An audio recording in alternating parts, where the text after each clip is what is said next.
ধ্যান, মেডিটেশন কথাগুলো কি নতুন? না, কখনোই নতুন নয়। প্রতিটা নবী ধ্যান করেছেন, এক একজনের পদ্ধতি ভিন্ন ছিল। শেষমেশ রাসূলুল্লাহ সাল্লাল্লাহু আলাইহি সাল্লামের পদ্ধতিটা তো অবলম্বন করবেন অন্তত। তিনি হেরা গুহার ভিতরে বসে নিজেকে নীরব করে সেই নীরব সত্তার সাথে কানেক্ট করেছেন। আপনি নিজেকে আল্লাহ তাআলার সাথে কানেক্ট করতে গেলে অবশ্যই আপনাকে ধ্যান বিষয়ে জানতে হবে।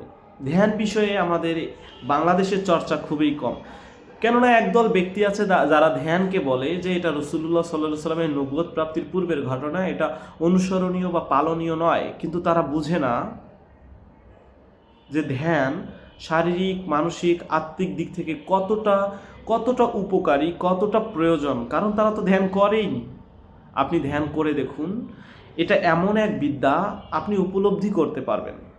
উপলব্ধি করুন, ভালো লাগলে করবেন, না লাগলে নাই, কেউ তো আপনাকে জোর করছে না। তো ধ্যান বিষয়ে বিস্তারিত জানতে গেলে, বুঝতে গেলে অবশ্যই সুফি মেডিটেশন এই বইটা অধ্যয়ন করতে হবে।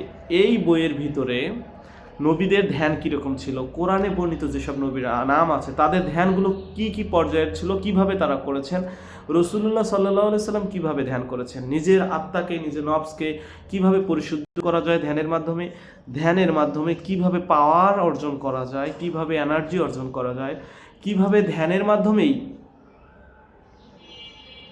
মাকামে মঞ্জিলে পৌঁছানো যায়, সেই রাস্তা কিভাবে আপনার সামনে পরিষ্কার হয়ে যাবে, কিভাবে সেটা আপনি আলোকপাত করতে পারবেন, সব কিছু ইনশাআল্লাহ তাআলা এই সুফি মেডিটেশন কিতাবটিতে পাবেন।